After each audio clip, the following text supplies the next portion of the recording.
Olá, tudo bem? Nós somos a equipe MatEdTech e esse é mais um na sala de aula com MatEdTech, Matemática na Educação de Jovens e Adultos.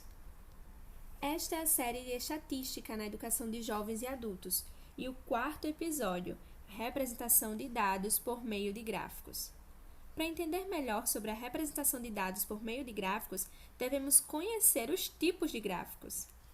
É de fundamental importância entender os tipos de gráficos e as informações que são organizadas, pois cada um deles é aplicado a um tipo de dado estatístico ou informação. Por exemplo, o gráfico de colunas. Eles indicam geralmente um dado quantitativo sobre diferentes variáveis, lugares ou setores, e não dependem de proporção. Os dados são indicados na posição vertical, enquanto as divisões qualitativas apresentam-se na posição horizontal. O exemplo dado é de um gráfico em colunas apontando as maiores populações do mundo por país. O gráfico em barras possui basicamente a mesma função do gráfico em colunas, com os dados na posição horizontal e as informações e divisões nas posições vertical. Esse exemplo é um gráfico em barras indicando a taxa de mortalidade infantil no Brasil. O gráfico em pizza é um tipo de gráfico também conhecido como gráfico de setores e ele é muito utilizado, indicado para expressar uma relação de proporcionalidade em que todos os dados somados compõem o todo de um dado específico da realidade.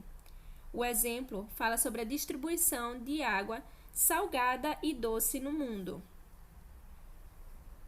O gráfico em linhas é um gráfico utilizado para demonstrar uma sequência numérica de um certo dado ao longo do tempo. É indicado para demonstrar evoluções ou regressões que ocorrem em sequência para que o comportamento dos fenômenos e suas transformações seja observado. Nesse exemplo, temos a distribuição residencial da população brasileira em um exemplo de gráfico em linhas. O gráfico de áreas é semelhante ao gráfico em linhas, diferenciando-se apenas por evidenciar uma noção de proporção sobre o todo. É também usado para apontar uma relação dos diferentes dados entre si. O exemplo dado é de um gráfico sobre as taxas populacionais em casos de transição demográfica. E por fim, temos o gráfico em rede. Esse tipo de gráfico não é tão comum na disciplina geográfica, sendo mais frequentemente utilizado para a medição de termos especificamente estatísticos e até em jogos de videogames, online ou do tipo RPG. Sua utilidade é comparar valores distintos de uma mesma variável. O gráfico em rede sobre a distribuição das atividades no meio rural em um país específico é o que está sendo representado ao lado. Vamos analisar a seguinte contextualização. Bom, agora a gente vai analisar os preços médios do quilo de tomate obtido nas quintas-feiras do mês de março de 2021 nas regiões do Brasil. A tabela mostra os preços médios do tomate por quilo na região brasileira. Então, temos nas datas do dia 25, 18, 11 e 4 de março de 2021, nas regiões do Centro-Oeste, Nordeste, Norte, Sudeste e Sul. Aí está representado os preços que já eram obtidos nas quintas-feiras em cada uma dessas regiões. Bom, através da tabela que estamos vendo, a gente vai construir gráficos para que possa representar os valores que estão aí.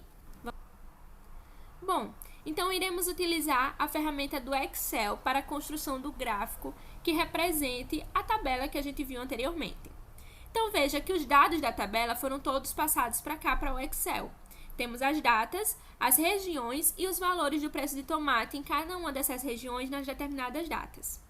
Bom, o primeiro passo é a gente selecionar a tabela que está sendo retratada e a gente vai poder selecionar a opção Inserir, que está mostrando no nosso Excel.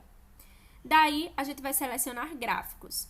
Ao selecionar, a gente vai ver vários tipos de gráficos que podem ser construídos através das informações dadas. Temos aqui tipos de gráfico. O gráfico representado é o gráfico de colunas, certo? A gente pode alterar aqui de acordo com o que a gente quer, a nossa preferência. Temos gráficos de linhas sendo representados, as gráficos de áreas, gráficos de colunas e assim por diante. Os gráficos de barras todos aqueles que a gente demonstrou no começo do vídeo, certo? Eu vou selecionar aqui um tipo de gráfico para a gente estar observando. Esse gráfico é o gráfico de linhas, certo? Que foi o que a gente escolheu.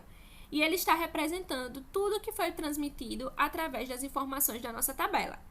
Então, vejam que é simples a utilização e a construção do gráfico através dessa ferramenta que é o Excel. Espero que tenham gostado e aprendido um pouco mais com essa aula. Até o próximo vídeo. Nos sigam nas redes sociais, no Instagram e no Facebook, Matéria e Tech. Obrigada e até a próxima aula.